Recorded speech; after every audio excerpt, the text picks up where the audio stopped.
저번 시간에 공부한 내용에 이어서 말이죠. 자, 우리 A로 시작되는 단어들의 공통점이 무엇이냐, 왜 그러냐 하고 이제 끝났잖아요. 그걸 갖다가 간단하게 또 우리 정리해 보자고요. 원래 아라고 하는 말이 프랑스어에서 우리말로 발음할게요. 프랑스어로 어디 어디로라는 전치사예요. 아 위에 무슨 파리똥같이 붙은 거 있죠. 이거는 프랑스어의 악상, 액센트의 한 종류예요. 악상 그라브라고 합니다. 그래서 이제 그거는 발음이 그냥 아예요. 아가 여기 이 파리똥이 없는 것도 있고 있는 것도 있고 그래요. 근데 아무튼 점이 있으면 전치사예요. 자, 그런데 이탈리아 말은 아예 점이 없어요. 그냥 아가 그냥 어디 어디로라고 하는 전치사예요. 자, 그래서 다시 봐 이거를 뭐라고 해요? 아, 찌아우 이러잖아요. 다시 본다는 말이에요. 프랑스어로는 오흐와 이렇게 얘기합니다. 그런데 어쨌든 간에 아가 어디 어디로예요. 자, 여기 프랑스어, 이탈리아어, 스페인어 이런 말이라고 얘기했었죠. 원래 이탈리아어가 원조예요. 얘가 원본 프로그램 로마죠. 그 라틴어라고 하는 거는 고대 이탈리아어를 얘기하는 거예요. 그래서 불어 스페인어의 전치사로서 그 의미는 어디 어디로에 해당한다. 자, 그래서 이것이 영어에 그대로 들어오게 된다. 접두사 아는 그래서 어디 어디로의 의미를 가지게 된다. 가장 기본적인 의미다. 여기서부터 다른 의미가 파생되어 나가기도 합니다. 그건 차차 공부해 볼 것이기로 보기로 하고요. 자, 그러면 언제나 그렇다는 건 아니고 많은 경우에 그렇다는 어떤 좀 보험성 발언이 왜 나오느냐? 아로 시작되는 단어가 전부 그런 건 아니고 그리스어 계통에서 온 말은 또 거꾸로예요. 뭐 여러분 나중에 다 알겠지만 그건 나중에 또 배울 거예요. 그런데 우리가 알고 있는 단어의 한 95% 정도는 이렇다고 보시면 돼요. 아닌 건 나중에 아니라고 얘기할 거예요. 알아두셔야 돼요. 자, 영어를 공부하려면 뭐 많은 것들이 딸려오게 됩니다. 라틴 어족이라고 하는 말을 갖다가 일단은 알고 시작을 해야 돼요. 이거를 뭐라고 하냐면 language family라고 합니다. 자, 언어는 생명이 있기 때문에 태어나서 성장하고 관계를 맺어요. 그래서 너 누구 집 자식이냐고 물어보는 거를 language family라고 그래요. 자, 그러면 라틴어에 해당하는 족속들이 뭐가 있느냐라고 얘기한다 그러면 이탈리아어, 프랑스어, 스페인어, 뭐 포르투갈어도 있는데 뭐 아무튼 그렇다고 하고 이런 단어들을 얘기한다고 할 수 있어요. 그리고 이거를 보통 남유럽 쪽에 있다고 그래서 남유럽어라고 부르기도 합니다. 자, 어떻게 해서 이런 일이 벌어졌을까요? 라고 하는 거에 대하여는 요 아저씨하고 연관이 있어요. 지금 되게 그게 서 있는데 시저입니다. 줄리어스 시저. 우리가 알고 있는 세상의 많은 것을 이 사람이 만들었어요.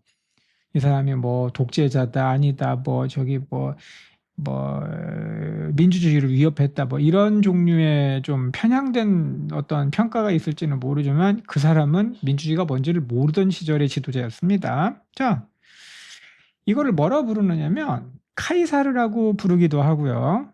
케사르라고 하기도 하고요. 성경에는 가이사라고 이렇게 번역이 되어 있습니다.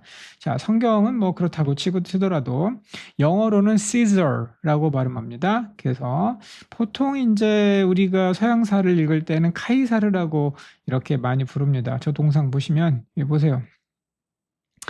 이 머리, 예? 예, 구라예요. 대머리였습니다. 굉장히 유명한 대머리의 바람둥이였는데 아무튼 간에 이렇게 좀 동상에서는 좀 제대로 심어주고 싶었나 봐요. 자,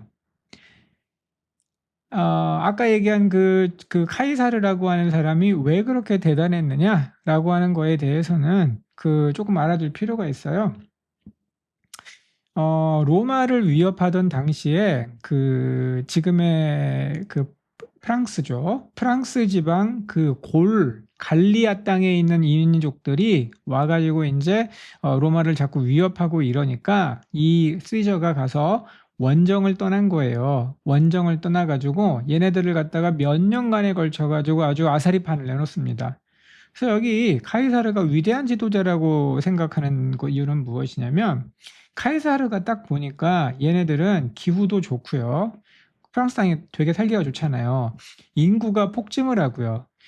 언제든지 다시 쳐들어와 가지고 자기들을 위협할 거라는 걸 알았어요. 카이사르는요. 그러니까 자기 나라를 갖다가 보호하기 위해서는 이 족속들을 무력으로 한 번씩 짓밟아 두는 것은 별 의미가 없다고 생각한 거예요. 얼마든지 또 자라나 가지고 잡초처럼 또 번식해서 우리를 공격해 올 거니까. 그래서 카이사르는 어떤 방법을 택하느냐?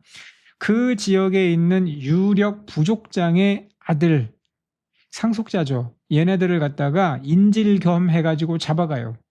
보내라고 합니다. 항복의 표시로. 그럼 로마로 데려가요.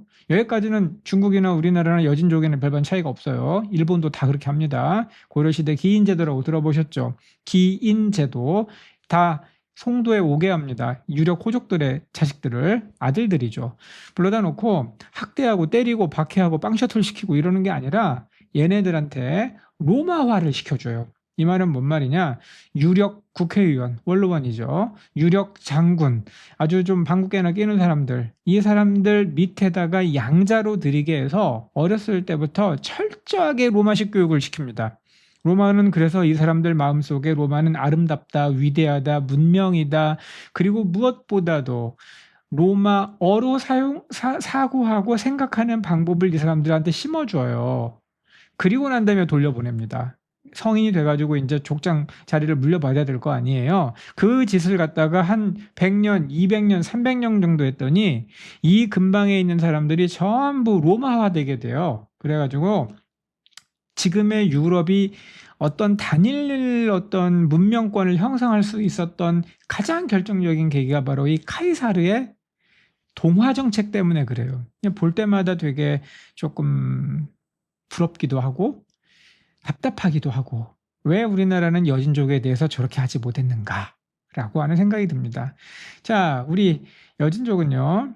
알타이어족에 속하는 애들이었습니다. 알타이는 어디에 있냐면요. 지금의 터키에 있는 산맥 이름이에요. 지금 터키가 자기네 전차 한번 만들어 보겠다고 뽀짝뽀짝 하고 있는데 그 전차 이름이 알타이 전차예요. 알타이란 이름에 대해서 이 사람들은 자기들이 뿌리를 맨 처음 내린 기원, 우리가 백두산이라면 이 사람들에게는 터키의 사람들에게는 알타이 산인 거예요. 놀라운 얘기가 이 터키의 이 언어하고 우리나라 말의 이 언어하고 있잖아요. 우리 언어하고 있잖아요. 싱크로율이 90%예요. 알타이 어족이 되었어요. 자, 이 말은 뭔 말이냐? 우리의 선조가 어떤 사연인지는 모르지만 유라시아 대륙을 한번 건너왔다는 뜻이에요. 바로 옆에 붙어 있는 중국 애들하고는 고춧가루 한 개도 묻은 게 없어요. 되게 재밌죠?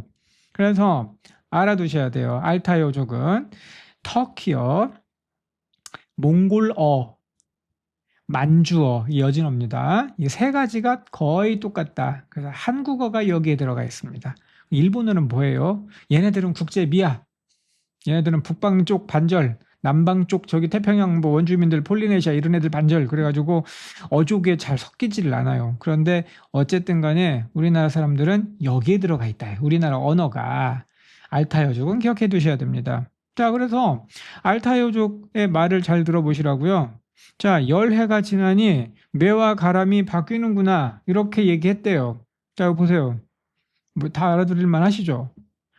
그랬더니 이제 얘네들이 아까 비슷한 얘기로 중국의 문명이 들어오면서 말이죠. 10년이 경과하니 강산이 변하는구나. 이렇게 얘기를 한다는 거죠. 그래가지고 이런 걸 뭐라고 부르느냐? 보편문명이라고 우아하게 얘기합니다. 모두가 그렇게 하니까 나도 따라 하는 거예요. 자, 그래서 우리나라 말은 한마디로 얘기하자면 알타이어족이라고 하는 뼈다귀, 이 뼈다귀에 원래 알타이어가 들러붙어야 되는데 이 뼈다귀 위에 살덩어리는 전부 중국어가 들러붙었어요. 우리나라 말의 어휘의 70%가 한자어예요. 자, 그리고 지금 마찬가지죠. 프랑스어나 뭐 이렇게 저기 스페인어나 물론 원주민 때 사용하던 언어가 있었을 거예요. 자기들 원시인 부족 때 쓰던 단어들 있어요. 특히 숫자 세는 단어 있잖아요. 아주 골 때리는 숫자를 갖고 있거든요. 20진법을 사용하는 자기들 옛날에 오랑캐 때 쓰던 그런 거가 있고 여기에 나중에 라틴어에서 덮어지는 거예요. 우리말도 그렇죠. 하나, 둘, 셋 그러는데 1, 2, 3, 4 이러잖아요. 이런 식으로 들러붙어서 복잡해졌다.